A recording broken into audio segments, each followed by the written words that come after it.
Newsfirst Newsline with Faraz Shaukutali. Hello there, a very good morning and welcome to this edition of Newsline. My name is Sonali Wanikapadage and with us in our studios this morning are two very special guests. They are both early childhood educators. Before introducing them to you, just a precursor to the conversation, when exactly does early childhood education begin? Is it when a child is born or even before birth? So let's get right into the conversation. I'd like to introduce you to Carmen Parker, who is an early childhood educator. She's straight from Australia.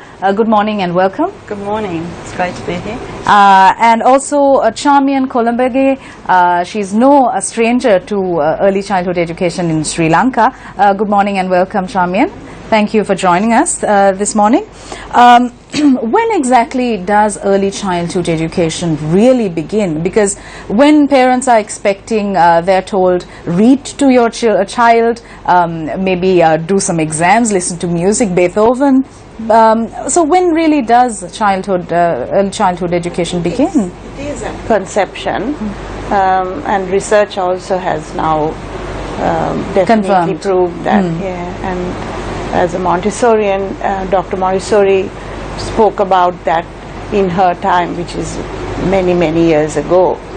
So yes, I think so. And as you said, children have been known to sort of react to sounds and music that they've been familiar with in the womb. So yes, certainly it is. And stressful situations for the mom can have certain repercussions at birth and after. Carmen, you are a consultant and a trainer of teachers engaged in early childhood education in Australia, in China. What do you see as the challenges for conducting these training programs? I think we now recognise how important early childhood is, and governments are trying to create programs to support that age group. I think the greatest challenge is recognising that those children learn differently, and you have to create a program that suits that particular learning style. We often try to do the same thing that we do in primary age children and teach that same way, and we really have to recognise that it's different, that they have a different style and a different way of learning. What do you mean by different? How do we identify this, and does it differ from country to country or geographical location from one to another? It doesn't really matter where the child is. We've recognised through research and observation of children, they all learn the same way. They need to experience things, they need to manipulate materials, and they need to explore, and that is their way of learning. They learn from the very minute they're born, when they're looking at parents and watching their faces. So we realise that they have to be observing and being involved in what's happening in order to learn. Charmian, as the directress of one of the leading Montessoris in Sri Lanka, in Colombo, what do you have to add to this, as in how do you see the reaction of your children in your schools? Do you adopt different methodologies when teaching them? We basically follow the Montessori system. Right. And as Carmen referred to it, the earlier years, children learn very differently to the 6 and over. So in the Montessori system, there's a lot of sensory development, because children in the early part of learning, much of their learning is through their 5 senses. So there is a lot of development there. And also to engage with their environment and observing the environment, to learn through that. There's a culture generally of teaching children to be winners, to come first in class or win awards and get stars and all of that. But then this also essentially means that children, once they grow up, don't really know how to deal with failure. How do we respond to this as a society, as responsible citizens? How do we respond to this, Mrs. Kolumbege? I think it's really a lot up to the schools to have their policies on that. Often I think teachers do have a challenge with the parents needing that kind of competitivity, but this is where parent education plays a large role, to make them realize that there is no need for these young children to compete, because at this age children do things through the love of exploring and discovering. So, and every child develops at their own pace. These are the, I think, important points to bear in mind when we are pushed to this competitivity. And I've seen it through my school and our project school in Rathgama, where we don't do things competitively, but children often want to do the very best they can, and that is a reward for themselves, that feeling of satisfaction that they've achieved something, they've seen different angles to whatever they are working with. That is all a part of discovery, and children are at peace when they work like that. Carmen, in Sri Lanka, we have a system where there's a great deal of competition in the national curriculum. There's the Year 5 scholarship examination for which children are sent for classes, for tuition every day. And then there's the GCE ordinary level examination and the advanced level examination, after which they have to somehow, you know, get into university. That's the dream. But this also essentially means that some who don't make it and some who can't really deal with failure then resort to various social vices, maybe suicide, attempted suicides, drug use, gambling. So as a teacher trainer, how do you view this, and how do you think we need to train our teachers to deal with situations like this to prevent them in the future? I think schools as a whole need to look at the way they deal with those examinations. I know recently I was looking at a letter a principal sent to her students saying, this is an exam just to test your knowledge of language and numeracy. Don't think it's an exam about yourself. That all the wonderful things and skills that you have are still just as important, and this is only testing a very small part of you. So remember that if you're an artist, that's important. If you're a person who dances or sings or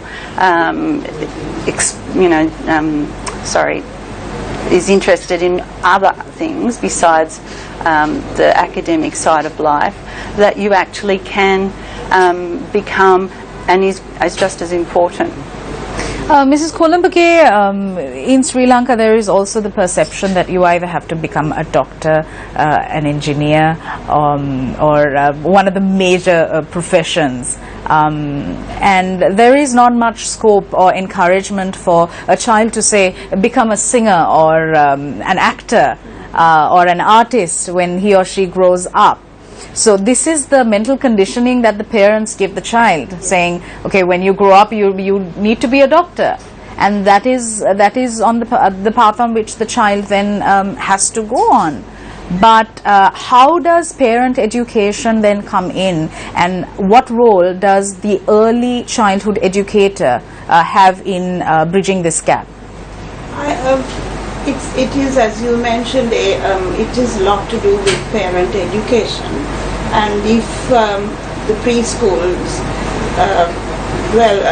focus on parent education and to have an involvement, I think really when I say parent education, it's more awareness. And when a curriculum in a preschool is very varied and children are exposed to a lot of avenues of, as Carmen said, creativity, much of learning is being creative.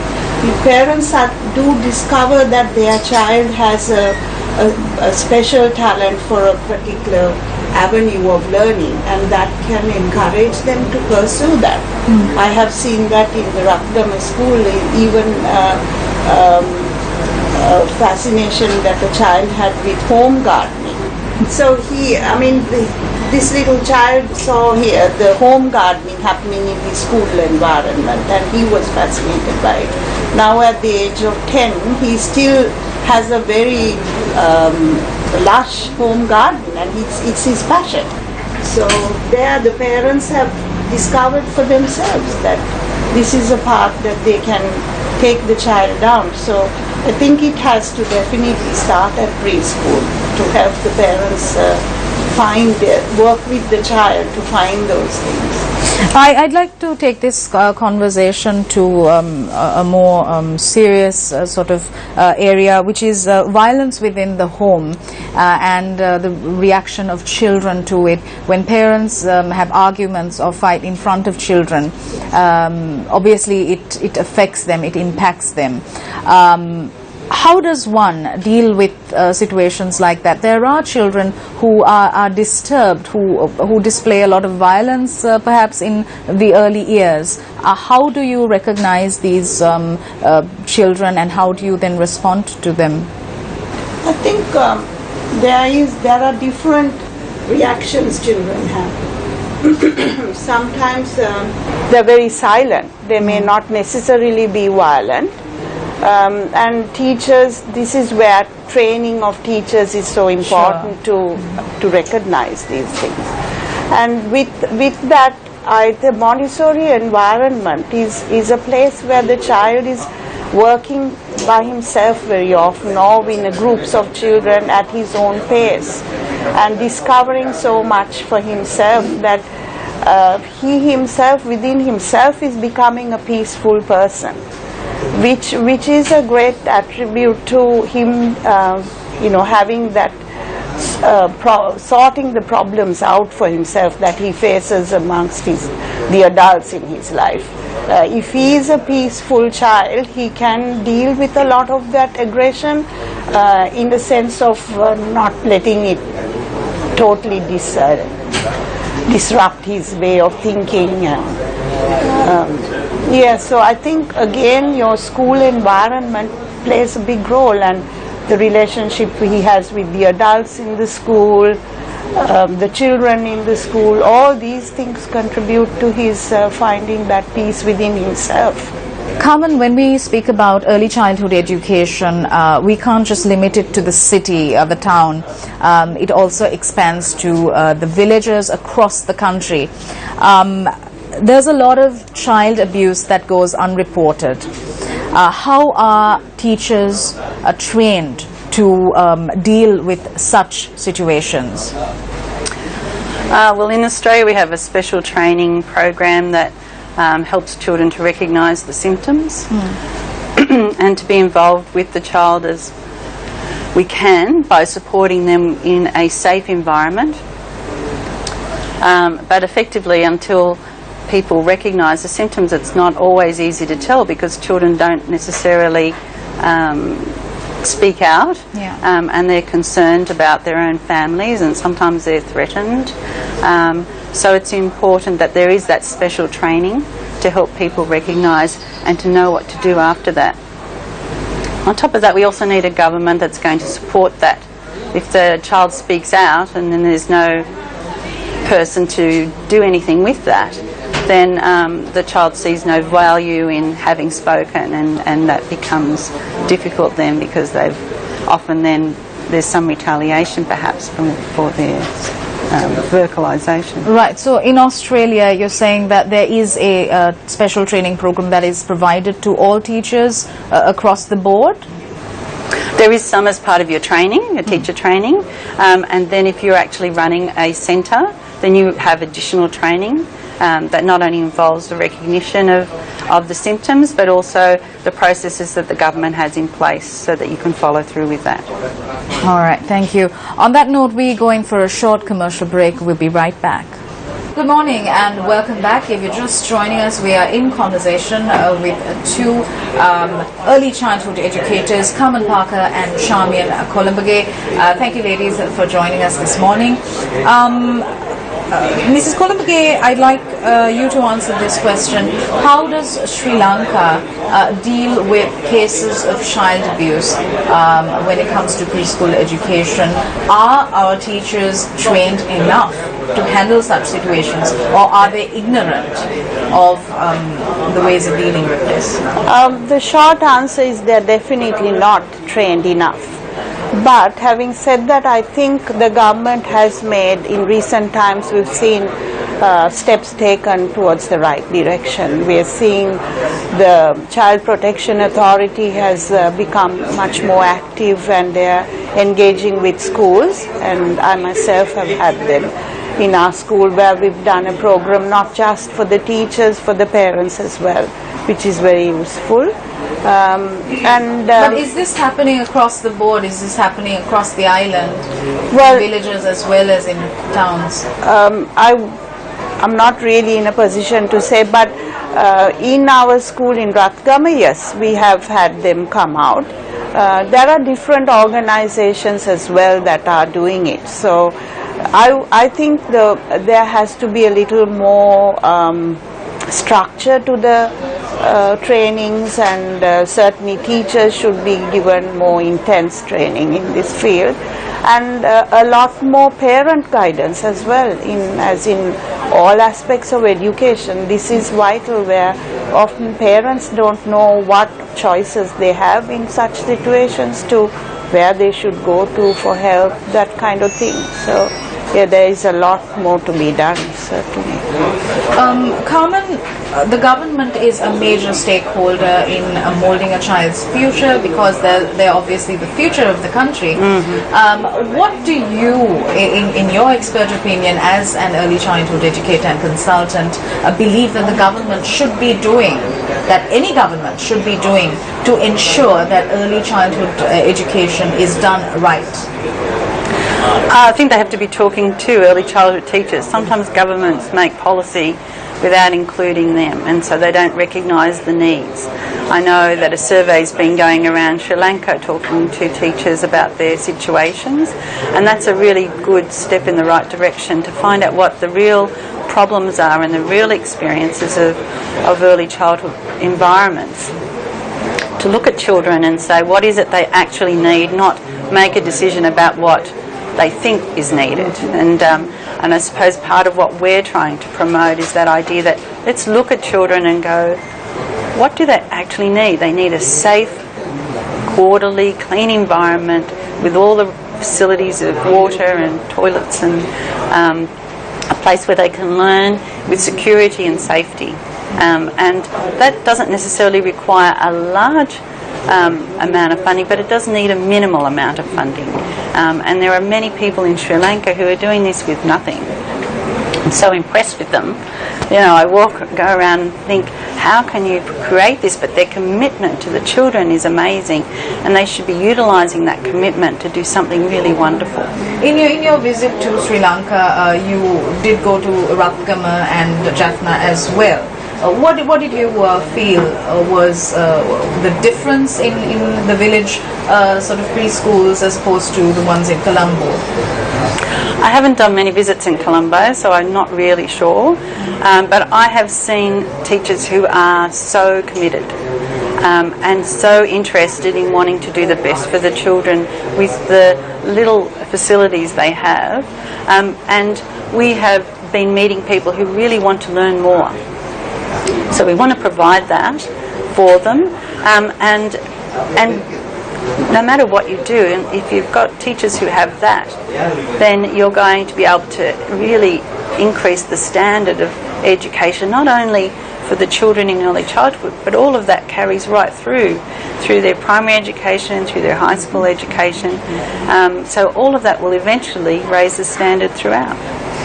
Mrs. Kulmuge, what is your opinion on Sri Lanka's national policy on preschool education? Is it strong enough, or can we do more to further strengthen it? I think there's room to do a lot more. One of the problems is often the schools, the principals of schools and the teachers do not know much about the policy, what governs them. The policy needs to be a lot wider and also deeper. So there's a lot of room to improve the policy, and as Carmen said, what I have always seen is that in these policies and making of these policies, the teachers are often left out, and they are the practitioners of these policies, so they have to be included, I think, to make the policies workable. So that is not happening. And So you're saying that this requires multi-stakeholder dialogue, discussion in order to arrive at a comprehensible policy. absolutely, absolutely. It needs that inclusion of all stakeholders, as it were, but also that I think preschool teachers, this is where training has to improve for them, and they also in the society have to play a more prominent role. And I find in my position, for instance, in the medical field, we don't seem to be included in the sense of we are often with a child much longer than, say, a medical practitioner. If a child has, say, special needs, we would make much more observations than a doctor would because of his limited time. But it's very rarely that we are called upon even to give a simple report, which is sad, because the child misses out. So this is a area we need to really look at. Right. I'd like to also draw your attention to children with special needs. Carmen, this is a major requirement in Sri Lanka because the awareness is not so much as in the Western world. How does one train teachers to be able to handle or deal with children with special needs? Part of it is just recognising that a child does have a need. Sometimes we need to wait. You know, when we're dealing with early childhood, we might have a concern, but we have to decide whether or not there's an issue there or not. But again, that's that idea that we're with them each day, so we can see that progress and make some decisions. Because sometimes even the parents don't know that their child is a special needs child. Absolutely. So then it's the responsibility of the preschool teacher to identify that child and then direct that child in the right direction. But in Sri Lanka, is this really being done? Mrs. Kolambage? Well, not so, because very often the teachers also do not have the skills to recognize them. They might recognize the child has issues, but not really know what areas she should be working with, concentrating more on those areas. And then in rural parts, and well, I guess all parents with such children need a lot of help themselves. Firstly, to go to the point of accepting that their child has a problem, which needs a fair bit of skill on the part of the teacher. And a lot of parents are in denial sometimes when it comes to... I think so. I mean, it's natural. Yeah. So it's a teacher is placed in a hard role, because immediately the parent feels you're only a preschool teacher. What understanding do you have to make this? So you have Doesn't the preschool teacher then have a greater role to be an empowerer, not only of the child but also of the parents? Carmen? I think it's crucial, and the more experience the teacher has, obviously the greater great opportunity she has for recognising the symptoms that might be indicating to her that there's some problems to deal with. But as Shamia mentioned, sometimes you need to be very sensitive of the parents' approach to the whole thing. And some people really become quite upset at the whole and can't deal with what you're trying to tell them, and that can be a difficulty that then the early childhood teacher also has to be supportive to the parents, but they still need to be that advocate for the child. Right. That by denying that the child has a problem, we're actually creating a bigger problem. And so it's really important that early childhood teachers are trained in recognising it, in learning about some of the activities and programs that you could put into place in your early childhood setting, so it could support some children that don't necessarily need extra attention, but then to recognise that some do, and where to go. And that's the other issue. Where do you send the children for help? Yes. Right. Mrs. Kolambage, we see that some children with special needs go on to become the most creative individuals. I mean, they're amazing at drawing, singing, dance. So the teacher has to then be aware and educated in training to direct that child to that avenue. But this is not being done in Sri Lanka, especially in the villages. Right. So do you think that the government needs to get involved and provide comprehensive training programs for preschool teachers across the board? Or how do you think we need to proceed with this? I've seen children in our school in Rathgama where we have special needs children, and they've integrated beautifully, and that is one of the wonderful attributes of Montessori education, because there's always some part of the classroom that will greatly help that child. And then the other aspect is that the rest of the classroom also develop compassion and love and consideration to others, realizing that there are children who don't do things like they do, or not as fast as they are. And so you see wonderful scenes that, in the playground, how they would help this child, or in the classroom, which is also develops a child's personality. And then, of course, from the next step is where I think again the government has to continue this work in primary school, where they are, I think, as much as possible assimilated into the mainstream school, taken out for their special need times, give them help in those special areas. That I think is a workable situation, unless, of course, the child is very much handicapped. Then it's a different scenario. And in the school curriculum, these children will show their talents, whether it's to sing or dance. A teacher would see those things. And we have the Sunera Foundation does some wonderful work with these children, where they have creative time, and their drama and skills of singing and all that's brought to the forefront, which is, more of that happening would be great, I think. Finally, Mrs. Kolambake, over the last few weeks, you have been engaged in a very comprehensive training program for young teachers across the island. Could you elaborate on that? It's really we've done 3 workshops with different groups of preschool teachers. And Carmen and I have traveled extensively to the northeast and the south, visiting schools. And as she referred, we saw the wonderful contribution and the striving the teachers do to achieve their goals with minimal resources. Yes, right. But our project is to train rural teachers, and one of the key factors of the program is to bring teachers from different parts of the country together. And this is, for me, I'm driven by that, because I think to bridge a lot of gaps that this country has between our different cultural and religious differences. This is the one of the essential parts, because even as teachers we need to know each other and where we come from, and share our cultural heritage and our religious backgrounds.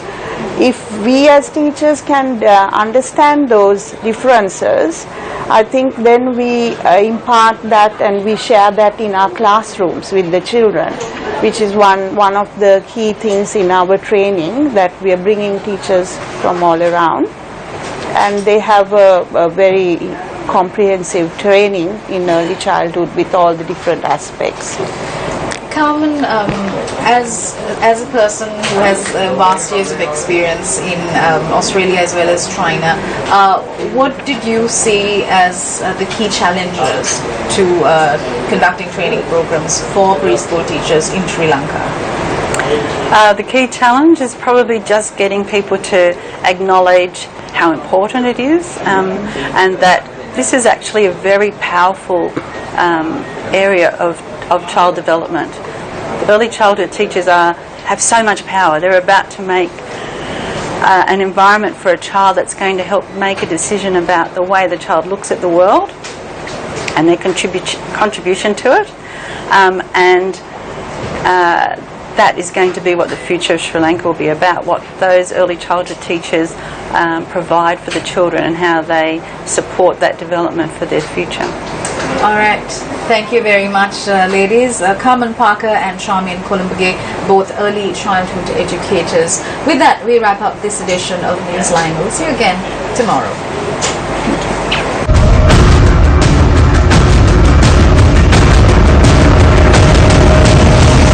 Newsfirst Newsline with Faraz Shaukut Ali.